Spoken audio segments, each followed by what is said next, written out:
Benjamin Netanyahu is a genocidal madman who just blew up Donald Trump's plan unexpectedly. Now, Donald Trump has had no real plan throughout his illegitimate and illegal war with Iran, but there has always been one focus on Donald Trump's mind, and that is making as much money as possible, which is what he's done, gaming the markets through this conflict. But it's not just Donald Trump buying low and selling high on oil futures at the S&P 500. Donald Trump is trying to make sure that his war does not disrupt business for his rich buddies. But that is what Benjamin Netanyahu just did. While Donald Trump is trying to put together a fake peace plan, I guess that satisfies the business community, all while Iran points out that it doesn't even exist. Netanyahu just took the step to make sure it never will. And it is humiliating Donald Trump on a global scale and showing what we've known all along. Israel does not care about us and is happy to see Americans hurt. But it all begins with Donald Trump's market manipulation that Jessica Tarlov broke down right here before we get to Benjamin Netanyahu blowing up Trump's deal. Okay.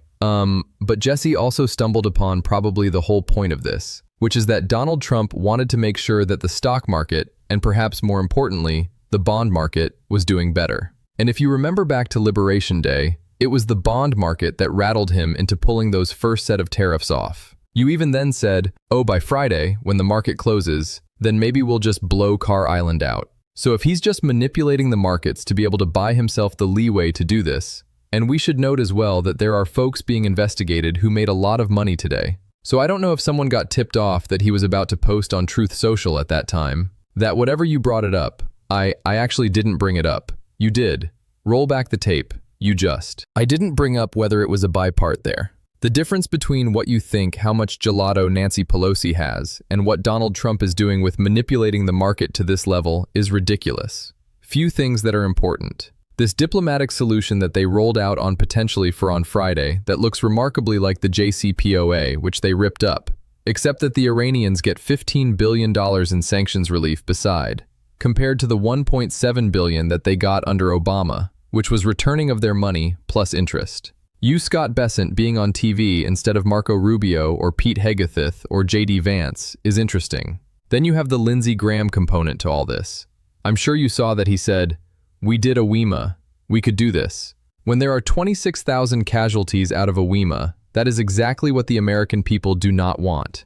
It is clear market manipulation that Donald Trump is after. That is the entire goal of his entire presidency. How can we grift? How can we make money? And Donald Trump has found a very easy way to do so. He says some batshit stuff when the markets are closed, and on Monday morning, he announces that everything has been resolved and Donald Trump has found that a massively profitable mode of operating. Just look at the insider trading that was exposed by Senator Chris Murphy right here. Senator Chris Murphy responded to a post from the Twitter account Unusual Whales that exposed that someone, clearly with inside information, just 5 minutes before Donald Trump yesterday announced his fake deal with Iran, bought $1.5 billion in S&P futures and sold $192 million in oil futures. Senator Murphy pointed out that these were bigger than any futures purchases made at the time. They were 5 minutes before Donald Trump's post. We don't know who this could have been, but it is mind-blowing corruption. Mind-blowing corruption is 100% accurate. And that is all that this is. I don't know if it was Barron Trump. I don't know if it's Don Jr. or Eric. It could be any number of people. Could be any number of billionaires connected to Donald Trump. But clearly, there is insider trading happening right now. And that is what Donald Trump is after. Making money off of this war while making sure that it is not too politically toxic for him. But more importantly, his business buddies. But Benjamin Netanyahu has blown past that because he is a psycho who will do whatever it takes to expand. And by expand, I mean steal more territory for Israel, which is why he made this announcement defying Trump.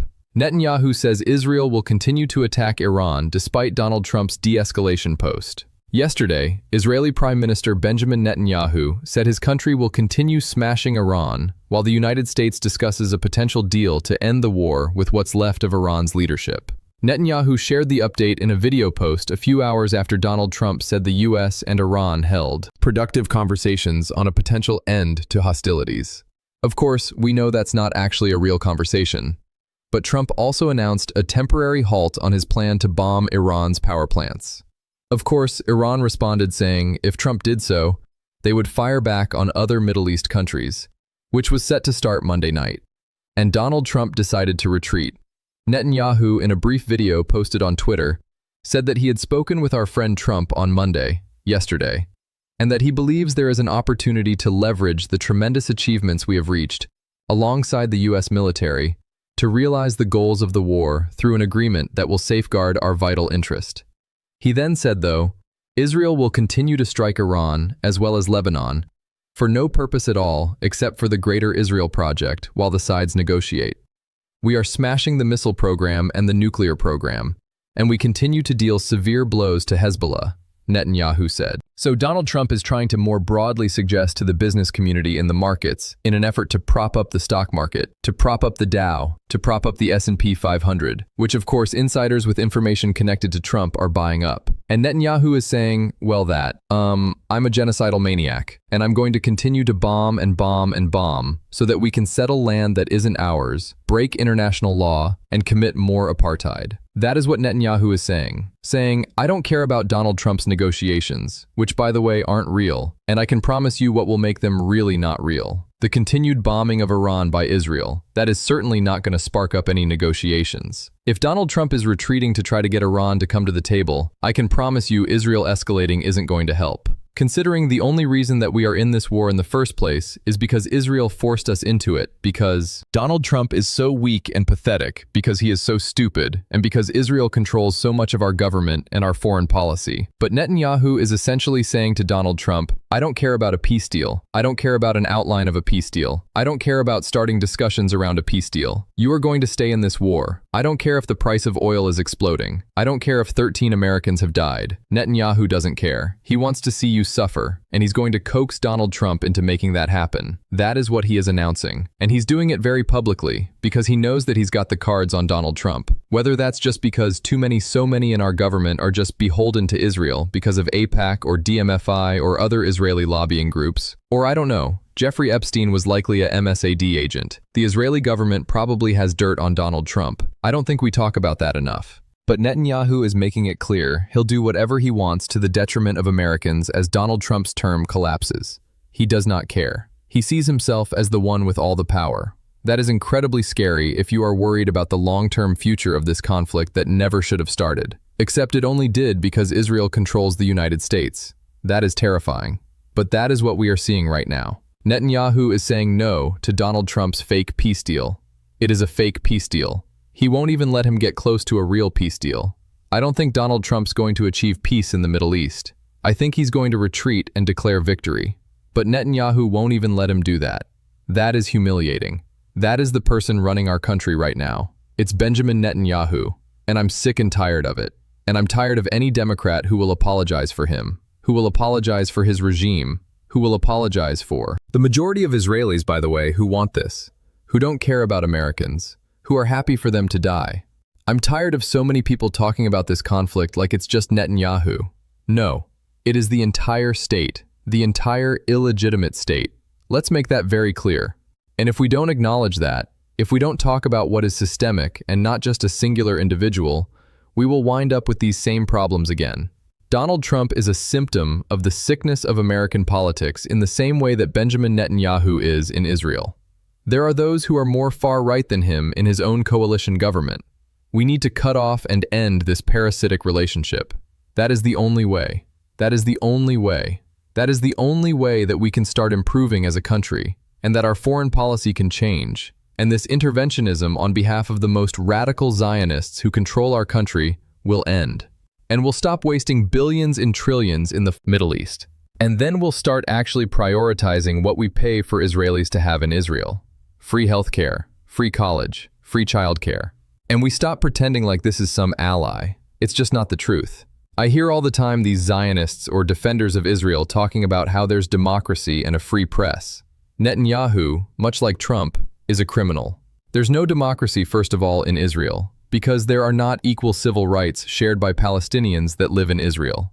Let's make that clear. There's also no free press. Journalists aren't allowed in Gaza. They're not allowed to cover what happens in Israel. We see this with CNN. They're accompanied by IDF soldiers. That would be like saying, well, we have a free press in the United States. Let's look at these journalists from CNN in Minneapolis being directed by ICE agents and, oh, Alex Pye's getting killed. Turn your camera away. No one record. You wouldn't call that much of a free press. But Benjamin Netanyahu has made it clear he controls Donald Trump. Donald Trump is his, and he's happy to inflict pain on us. That is the relationship that we have with Israel. They want to inflict pain on us. And they know they can because they have bribed and bought and blackmailed their way through our government. From the highest level to the dib to the itty-bitty bottom. And it's got to end. It's got to be cut off. Anyone unwilling to separate themselves from Israel is unwilling to separate from corporate interest, from special interest, and from the people who will keep our country from creating real, systemic, and meaningful change. And I am just going to draw a line in the sand, okay? This is not some purity test, as people will call it. This is a measure of what type of person you are, and whether you should even serve in elected office. Full stop. Full stop. Okay, it's not a purity test. So tired of hearing that word. Yeah. Also, I do want a purity test whether or not you're okay with genocide or not. You'll justify that to me. I don't think that's purity. I think that's the baseline expectation for elected officials in the United States of America. Maybe we don't send unlimited weapons and aid to people who violate international law, because that's actually our law, by the way. But that's my rant, and I'm fed up. And we're going to continue to call so many people out on this show. The list just keeps getting longer every day. And if you want to support that, as always, you can hit that subscribe button, leave a like on this video. If you stuck around to the end, it was a doozy. Drop a blue heart in the comments. Keep on fighting, y'all. Don't let them silence you.